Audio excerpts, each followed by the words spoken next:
बिस्मिल्लाहिर्रहमानिर्रहीम, अस्सलाम वालेकुम। मैं गौहर बट शाइस्ता के प्लेटफॉर्म से आपकी खिदमत में हाजिर हूँ। सबसे पहले दरख्वास्त है कि चैनल को सब्सक्राइब कर लें और बेल आइकन ज़रूर दबा दें ताकि आप तक मेरा व्लॉग बर वक्त पहुँच सके। खबर यह है कि शेख रशीद जो है अपने कम से पूरे तरीके से लगा है, नई मुखबरियाँ कर दी उन्होंने इमरान खान के हवाले से और कोई बदला लगता लै रहा भाई, मुझे लगता यही है। वो क्या मामला है इस पर बात करेंगे, लेकिन उससे पहले मैं दो इश्यूज़ पर आपकी तवज्जो दिलाना चाहता हूँ। एक तो मुझे इस हुकूमत की जो है ना मजम्मत करनी है एक एक्ट की, और वो एक्ट ये है कि डॉक्टर यास्मीन राशिद साहबा जो कि 70 साल से ज़्यादा जिनकी उम्र है और पॉलिटिकल एक्टिविस्ट हैं, उनके ससुर भी पॉलिटिकल एक्टिविस्ट थे, एक सियासी खानवादे से उनका ताल्लुक़ है, उनके हाथ से कई बच्चे लाहौर के अंदर जन्म लिए हुए हैं सर, कई बच्चे। वो चूँकि गायनेकोलॉजिस्ट हैं और कैंसर की वो पेशेंट हैं। उन्होंने अपने कैंसर के होने के बावजूद कोरोना के दौरान बहुत यानी तुंदही से काम किया। जो भी वसाइल अवेलेबल थे, उनकी अकल कम होगी, उनकी अकल ज़्यादा होगी, लेकिन उन्होंने जिस तरीके से मेहनत की सर वो बहुत बड़ी बात थी। उनके ऊपर मुकदमा दर्ज किया गया है दहशत गर्दी का। यार कुछ खुदा का खौफ करें। मैं समझता हूँ कि हमजा शहबाज शरीफ साहब को अपने इर्द गिर्द थोड़ा ना डांग फेरनी चाहिए। जिन लोगों ने ये मुकदमा यानी महमूद रशीद पे मुकदमा दर्ज हो जाए, मतलब हमाद अजहर पे हो जाए, वो जो हैं अपना सैफुल्लाह नियाज़ी साहब हो गए, या जितने भी साहब मर्द हजरात हैं उनके ऊपर मुकदमा शिकदमा आप दर्ज करें। उन पर भी वैसे दहशतगर्दी का तो नहीं बनता, उन्हीं पे बनता है जिनसे कोई गन्स वगैरह बरामद हुई हैं। बाकी जितने लोग हैं उन पर जो मुकदमात दर्ज किए गए हैं दहशतगर्दी के, वो भी नहीं होने चाहिए। सियासी लोगों के ऊपर इस तरह के मुकदमात दर्ज नहीं होने चाहिए। अगर आप भी करेंगे तो फिर ताड़े ही इमरान खान फ़र्क की रह गया बहू जी, मतलब एक छोटी सी बात है समझने की। लेकिन जिन्होंने यास्मीन राशिद के ऊपर या किसी खतून के ऊपर दहशतगर्दी का मुकदमा दर्ज करवाया है या मशवरा दिया है और उस पर अमल हो गया है, सर मैं कहता हूँ उन्होंने उनको शर्म करनी चाहिए। इसलिए कैंसर की पेशेंट है, वो खातून है, वो को क्लचर को फड़ के निकली थी यार उस दिन। सवाल है वो निकल रही थी, वो जाना चाहती थी, कहाँ जाना चाहती थी? वो जाना चाहती थी इस्लामाबाद, जहाँ पर उनके लीडर की कॉल थी, एक पॉलिटिकल कॉल थी। वो लीडर उनका जो करने आया था वो उधरों आगे भी कर गया सर, तुसी रोक नहीं सके उन्होंने। लेकिन यहाँ से निकलना चाहती थी तो उनको जाने नहीं दिया, आपने नहीं जाने दिया। चले कोई बात नहीं, दफ़ा 44 लाई सी, कोई गल नहीं। 3 MPO के तहत आप उनको गिरफ्तार करना चाहते थे, आपने पकड़ा भी उनको अंदलीब बादशाह के साथ, उसके बाद छोड़ भी दिया। तो हूँ तुहानू कितों याद आ गया कि दहशतगर्दी फैलाती फिरती सी सारे शहर से। यार को खुदा का खौफ करें। ये इस तरह की हरकतें अगर करनी है तो भाई ने फिर उस्मान बुज़दार भी इंजी कर रहे थे, इमरान खान भी इंजी कर रहे थे, तो फिर चेंज तो कोई ना आया। अच्छा अब ये चेंज क्यों नहीं आया? सवाल ये है। मैं ये ईमानदारी से समझता हूँ और ये बात मैंने ये पहले भी की है किसी जगह के ऊपर, अब मैं फिर वो बात दोहराने लगा हूँ कि ये जो जब तक मशीनरी थले जी ना सर, ये जेडे निक्की पोली ढोलकी बजाने वाले खुशामदी नहीं होंगे नाल, जब तक ये नहीं चेंज होंगे, जब तक ये इंतज़ामी अफसरान जो हैं उनकी रिपोर्ट्स आप पढ़ लें यार। यानी जो रिपोर्ट 1902 में लिखी गई थी ना कोई, या 1910 में लिखी गई थी, वो देख लें, और 2022 की स्पेशल ब्रांच की रिपोर्ट देख लें। फुल स्टॉप कोमा भी ऊंजी पाया सर उन्होंने उनके घर, ठीक है। जब तक वो वक्त के साथ तब्दील नहीं होंगे, जब तक उनकी ट्रेनिंग से तब्दील नहीं होगी, तब तक इस तरह के फजूल मुकदमात बनते रहेंगे और इन मुकदमात का कुछ नहीं बनता। आज यास्मीन राशिद साहबा वहाँ पर गई हैं अदालत के अंदर और वहाँ पर सर उनको ज़मानत मिल गई है, ठीक है। आप मज़ीद मुकदमे बना लें, ज़मानतें मिलती चली जाएंगी। तो सियासी इंतकामी कार्रवाई की वजह से ही हम इमरान खान के ख़िलाफ़ बोलते थे। अगर वही रवैया इस हुकूमत ने भी इख्तियार करना है तो सर फिर ये तैयारी रखो भाजी, फिर ताड़े खिलाफ भी ऊंजी महाज बन जाएगा। इसलिए कि सियासी कारकुन जो होता है या सियासी लीडर जो होता है उसके खिलाफ इंतकामी कार्रवाइयाँ ना करे, पक्का हाथ पाओ भाव जी। यास्मीन राशिद साहबा सूबाई वजीर थी हेल्थ की, उनकी हेल्थ मिनिस्ट्री में यास्मीन राशिद साहबा के दस्तखतों के साथ या उनके ऑर्डर के ज़रिए कोई करप्शन हुई है सर, जेन्युइन करप्शन सबूत के साथ, हाथ पाओ, बिल्कुल पाओ, फाड़ लो, कोई गल नहीं, फिर कोई रियायत ना दें। लेकिन यार ये क्या हुआ? एक बंदा बाहर निकला है, वो जाना चाहता है, आप नहीं जाना देना चाहते, कोई बात नहीं, चले वो भी ठीक है। मैं मानता हूँ कि वो इस्लामाबाद में एक जलगार करने जा रहे थे, वहाँ पर जाके वो वाकई उन्होंने जो किया वो काबिल मजम्मत भी है और काबिल दस्तंदाजी जुर्म भी है, ये भी बात ठीक है। मगर ये जब आपने उनको पकड़ लिया यहाँ पे पकड़ी गई, उसके बाद उनको छोड़ दिया गया। उसी 25 मई को ही पकड़ा और 25 मई को छोड़ दिया। अद्धे घंटे छड़ता सरकार पुलिस ने। उसलिए अचानक ही पता लग गया कि वो दहशतगर्द नहीं, हूँ पता लग गया दहशतगर्द। यार ये हरकतें ना करें। हमजा शहबाज शरीफ साहब को चाहिए कि वो अपने इर्द गिर्द जो लोग हैं ना, कोई यार उनको थोड़ा सा कोई पॉलिटिकल सेंस दें। उन्हें कहें कि यार हमने पॉलिटिकल विजडम के साथ इस सूबे को चलाना है, इस तरह निरता ना करो। जो शेरी मजारी साहबा के ऊपर मुकदमा दर्ज हुआ था, वो हालांकि 1974 से वो चल रहा था मुकदमा, उसकी तहकीकात चल रही थी। मुकदमा दर्ज हुआ था, रिपोर्ट आई थी, वो सारी की सारी कब आई थी? जब उस्मान बुज़दार साहब जो हैं, जो कि फरा गोगी और एहसन जमील गुजर के ताबेदार थे, और वो दोनों जो थे आगे से बुशरा बीबी के ताबेदार थे, और बुशरा बीबी के ताबेदार इमरान खान भी थे। ठीक है, लिहाजा उन्होंने दोवां दा रुतबा इक्को जिहा सी, उस्मान बुज़दार दा भी ते ओदा इमरान खान दा भी। उनके दौर में वो सारी इंक्वायरी कंप्लीट हो गए, मुकदमा दर्ज हुआ था, वो मुकदमा ठीक था। इसके बावजूद मुझे याद है हमजा शहबाज शरीफ साहब ने कहा था कि ख़वातीन के ऊपर किसी किस्म की कोई कार्रवाई बर्दाश्त नहीं की जाएगी। तो भैन फिर हूँ की होया, ये यास्मीन राशिद साहबा के ऊपर मुकदमा कैसे दर्ज हो गया? आप अभी भी वज़ीर आला पंजाब हैं, इस बात की इंक्वायरी कराएं। एक केड़ा पुलिस अफसर है, ये कौन सा आपका मुशीर है जिसने इनका नाम दहशतगर्दी में डाल दिया? यार कोई मतलब इसके ऊपर कोई डिफेंस नहीं है सर, माजरत के साथ इस पर कोई डिफेंस नहीं है। उनके ऊपर मुकदमा दर्ज करना है, 188 की खिलाफ वर्जी, जो 144 की खिलाफ वर्जी, जो भी होता है वो आप मुकदमा दर्ज कर लें, कोई फ़र्क नहीं पड़ता। लेकिन ये वाला मुकदमा दहशतगर्दी लगती है यार। वो गायनाकोलॉजिस्ट है, वो इस लाहौर के अंदर कई गायनाकोलॉजिस्ट हैं, ख़वातीन जो डॉक्टर्स हैं, वो उनकी उस्ताद है। इस तरह करेंगे तो सर इमरान खान की हमदर्दी बढ़ जाएगी, कटेगी नहीं। लो लिहाजा इस तरफ थोड़ी सी तवज्जो देने की ज़रूरत है। दूसरी बात यह है कि इमरान खान साहब के दौर में वाक़या ये हुआ कि 30 रुपये पेट्रोलियम लेवी टैक्स लगाना था, IMF के साथ मुआहदा था सर, बाकायदा तौर पे। शौकत तरीन साहब जब ये मुआहदा करके आए थे फरवरी में, तो उन्होंने इस बात को अनाउंस किया था कि जनाब हम इतना जो है ना 30 रुपये लेवी तक लेके जाएंगे, हर 15 दिन बाद ही 4 रुपये या 10 रुपये वधावांगे, 30 रुपये लेवी तक लेके जावांगे। असी जनाब 30 रुपये टैक्स फी लीटर लेना है। हम IMF के साथ मुआहदा करके आए हैं। ये उनकी प्रेस कॉन्फ्रेंस रिकॉर्ड पर मौजूद है।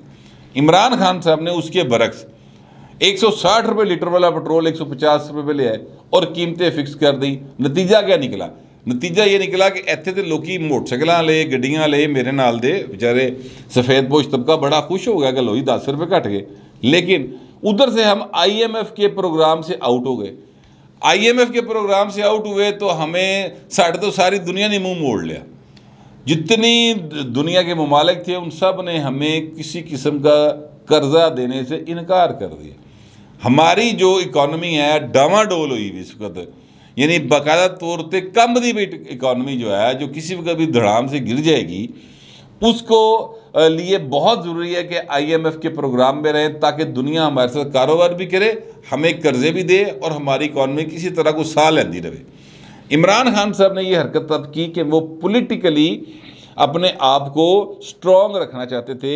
मैसेज के अंदर अपने आप को ज़रा हीरो बना के पेश करना सी ना भाई ने, ठीक है, उस चक्कर में किया था। हालांकि शेख रशीद साहब के मुताबिक 4 महीने पहले, यानी ये मार्च में 8 मार्च को तरीके अदम एतमाद आई है, उससे 4 महीने पहले आई भी बता चुकी सी कि भाई ताड़े दाने मुक गए, तुसी घर जान वाले तैयारी फड़ लो। इमरान खान साहब को पता था, लिहाजा उन्होंने अपने आप को हीरो बनाने के लिए ये काम किया। और आजकल तमाम यूथिया ब्रिगेड जो है वो इसी चीज़ को कैश करवा रही है, और सादा लोग जो लोग हैं उनको बताने की कोशिश कर रही है कि देखो असी तो 150 से पेट्रोल फिक्स किया सी, इन्होंने आगे 210 से करता। हालांकि अगर तब वो ये किया जाता तो अब 210 जो है ना उस तो क्रॉस कर गया होना सी काम भाई जो उन्होंने फिक्स किया सी। अब वो 30 रुपये पर लीटर लेवी जो है वो आयद कर दी गई है। ये ग्रेजुअली बढ़े या एकदम बढ़े, यानी इसका मतलब है कम से कम पेट्रोल 240 रुपये लीटर पे चला जाएगा। इसका मतलब ये है सीधा सीधा, जिससे महंगाई का तूफान आएगा मजीद। पहले ही बड़ी महंगाई है, करना नु हथ लगे पे ने, सच्ची बात है। सफ़ेद पोशी का भरम बरकरार नहीं रह पा रहा, लेकिन वो महंगाई आएगी। इसमें ये बात जहन में रखिए, इसमें ये चीज़ शामिल नहीं है यानी 30 रुपये लेवी में जो ऊपर इंटरनेशनल मार्केट में पेट्रोल की प्राइसेस ऊपर नीचे होंगी वो वखरा भाई ना आना असर रहते, तो लिहाजा पेट्रोल की कीमत जो है कम से कम 240 तो होगी, इस तो वध जाएगी। अगर उत्थे पेट्रोल डिग पवे तो वो साडा नसीब है, अल्लाह का शुक्र अदा करांगे, वरना टैक्सेस उतने ही रहेंगे। इमरान खान साहब ने टैक्सेस ख़त्म किए थे, ये बदनामी भी इस हुकूमत के खाते में आ रही है और ये आनी ही आनी थी। आसिफ जरदारी साहब ने आसमा शराजी साहबा को एक इंटरव्यू दिया, उसमें उन्होंने सवाल किया कि सर जब पता था कि इतने बुरे हालात हैं, इकॉनमी बिल्कुल बैठ गई है, तो ये सारी की सारी बुराई मुँह तले आंदी की लोड़ सी, आप क्यों इक़्तिदार में आए? आप ना आते, साल तो रह गया सी, साल इमरान खान भुगत लैंदे दे, उक्का ही सफाया हो जाता।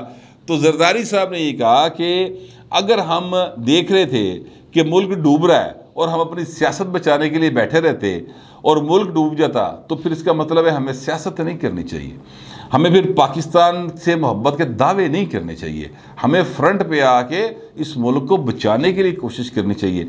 अपनी तरफ से जो वो कोशिश कर रहे हैं वो ठीक है कि वो उनके बेटे जो हैं बिलावल भुट्टो साहब, वो मुख्तलिफ मुल्कों के बड़ा अच्छा दौरा करके और बड़ा खूबसूरत, बड़ा यानी जिसको कहते हैं ब्यूटीफुली प्लेड, उन्होंने बाकायदा बड़े अच्छे तरीके से अपने टूर्स को मैनेज किया, बड़ी ज़बरदस्त उनकी मुलाकातें रही हैं, उसके असरात भी आए हैं, मज़ीद आएंगे भी।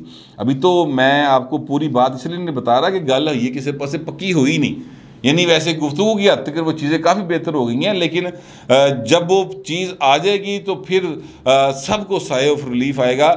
यानी चले ये मुखबरी कर सकता हूँ कि सी पैक की तर्ज के 2 मंसूबे जो हैं, चाइना और अमेरिका, और उसमें सऊदीया भी पार्टनर हो सकता है, वो पाइपलाइन में है सर।